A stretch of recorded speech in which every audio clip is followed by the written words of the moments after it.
Kepercayaan adalah landasan dari setiap hubungan yang sehat, produktif, dan menguntungkan. Jika Anda sudah mendapatkan kepercayaan, jangan sia-siakan kepercayaan mereka, karena inilah setitik rusak susu sebelanga. Namun, mempertahankan sebuah kepercayaan bukanlah sesuatu yang mudah. Kepercayaan yang telah lama terbangun bisa tiba-tiba hilang dalam seketika. Bagaimanakah cara untuk mendapatkan sekaligus menjaga kepercayaan dari orang lain?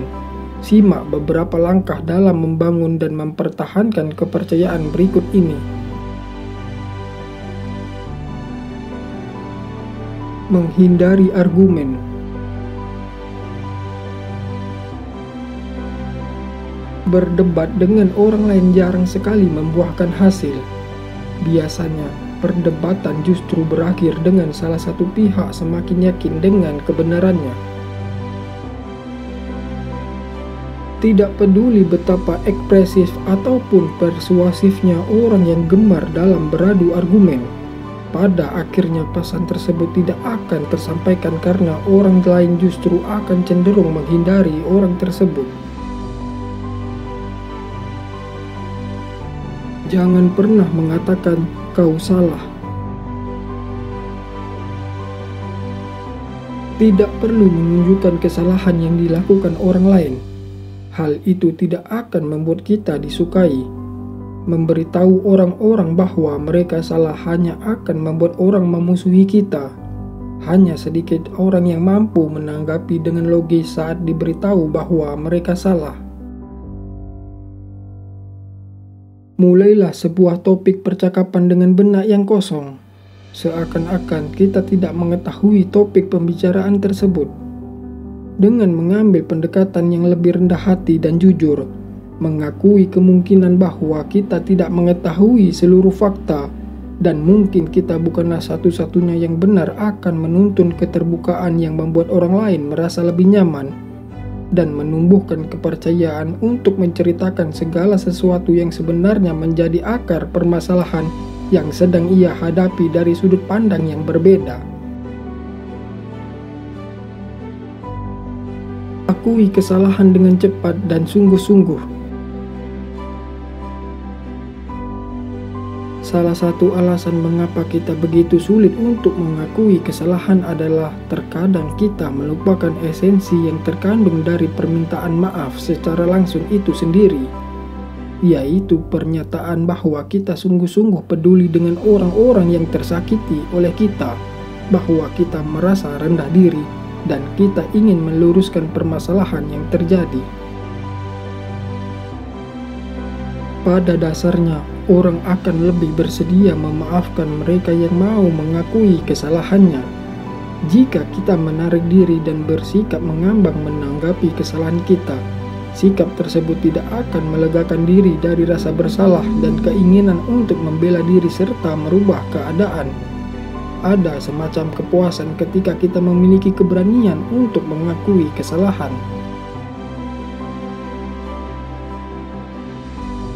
Awali dengan sikap ramah. Keramahan mendapatkan keramahan. Kita cenderung setuju dengan orang lain atau melihat hal-hal dari perspektifnya saat kita memiliki perasaan yang akrab dengannya. Luangkan sedikit waktu untuk menanyakan kehidupan atau situasi pekerjaan orang lain, atau menciptakan sebuah hubungan dengan orang tersebut melalui minat yang sama. Jika kita mengawali percakapan dengan ramah, kita akan lebih mungkin mendapatkan hasil positif yang kita cari. Terlebih jika orang yang kita ajak interaksi tersebut sedang mengalami masalah. Mendapatkan teman selalu dimulai dengan sikap yang ramah. Akses afinitas.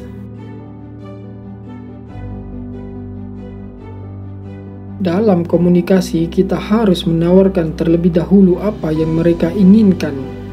Hanya dengan begitu, kita berada dalam level kepercayaan yang memperbolehkan kita untuk percaya diri dan menawarkan bantuan kepada orang lain.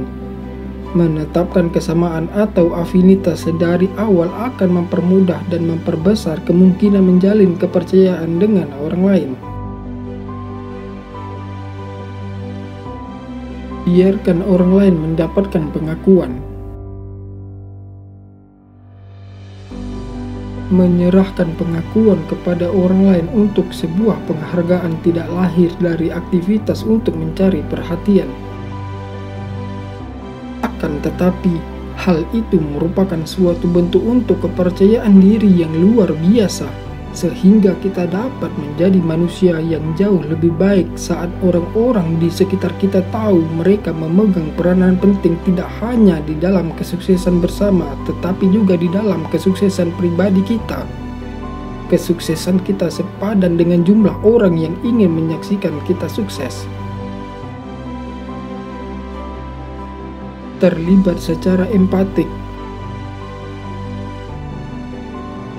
Empati adalah kekuatan yang tidak terelakkan dari pendekatan berdasarkan kemurahan hati dan pengertian.